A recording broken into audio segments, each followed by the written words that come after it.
Hi, I'm Philipp Hartenfeller, product lead at United Codes, and today we're looking at how we can use a PL SQL API that's free and open source to ask AIs or LLMs to analyze our documents. Note that this also works on older databases. This is not 23 AI only, and we're using PDFs and images as an examples. And I will show you how to do it with OpenAI, Anthropic, and Google in an easy fashion. So the first image we're actually looking at is this one of the LA Lakers basketball team. And let's get started. So I created something.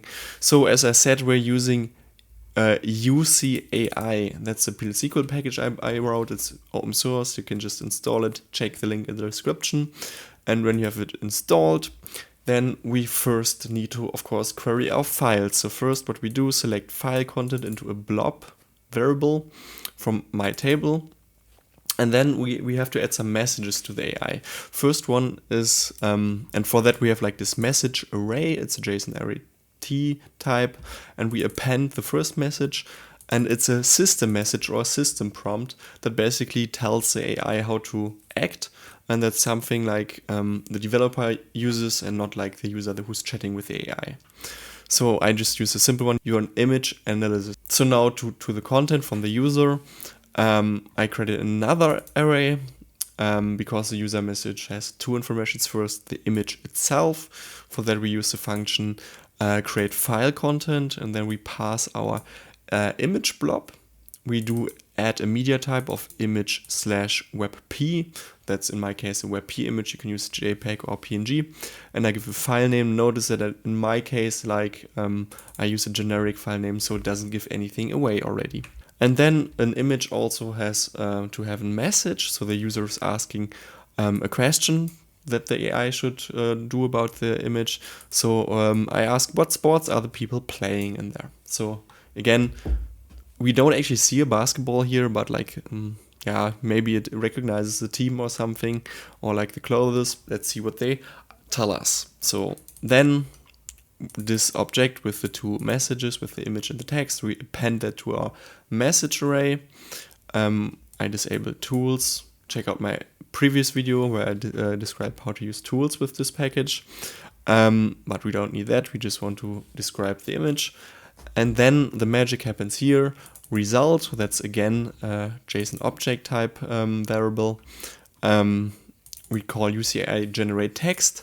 We pass our messages, and then we basically tell which provider we want to use. So in my case here, first I use OpenAI with the GPT-4.1 model.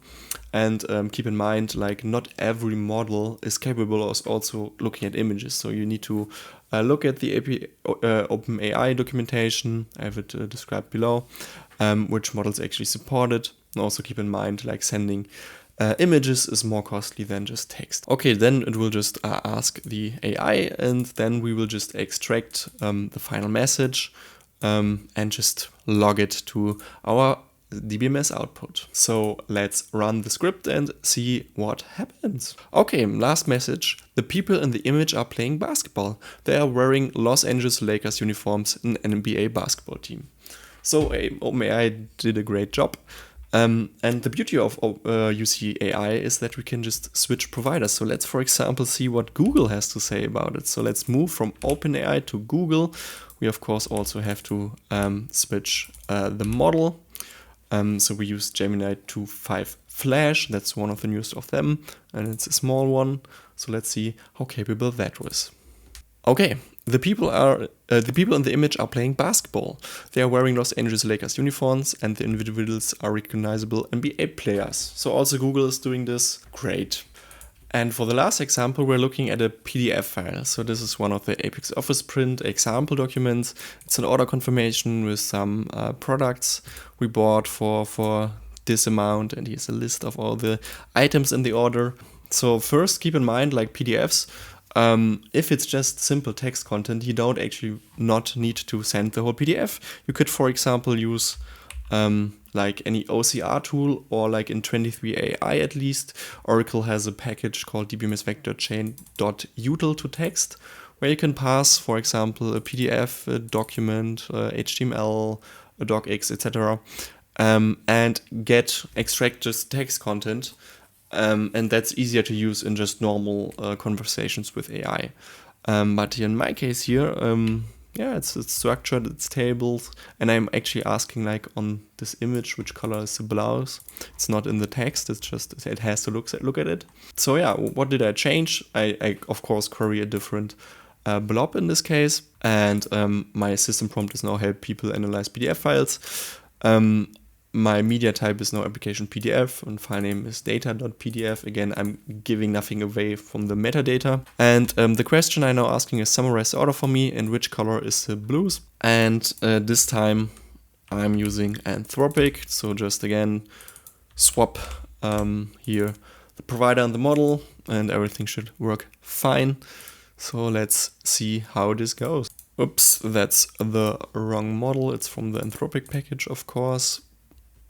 And Anthropic lists our summary. So we have ordered by Dallas John from Sterling, order reference number 1, date of the order, value to 2,380. Is this actually correct? Yeah, it is. And the items listed here from the table, and the interesting part regarding the blues color, from the small image in the order summary, the blues appears to be red/pink. I would say it's definitely red, but at least it made it. Just for the fun of it, again, let's test what OpenAI does. And yeah, interestingly, it's pretty similar. So it's the same structure, because I guess it's the same order of informations as here, but also it's able to see the color red, which you can't tell from the text content. The value I think that UCI provides is like it's an easy API, and that you can quickly change providers and models. So like you can go with the time. If a new model comes, you just change this parameter and don't have to reinvent the wheel. So keep in mind that they all do something a little bit different. So I created this feature matrix on the documentation of UCI, link is in the description. And here, for example, on image analysis, so if you want to use Claude, I have like a small link here. And this is a vision documentation for Claude. And here's some like limitations, something you need to know or consider if you're using this in a production environment. Same for like Google, Gemini. So yeah, just read through it and decide for yourself which provider and which model fit your needs. Thank you very much. If you have any feedback, please let me know, and see you in the next video.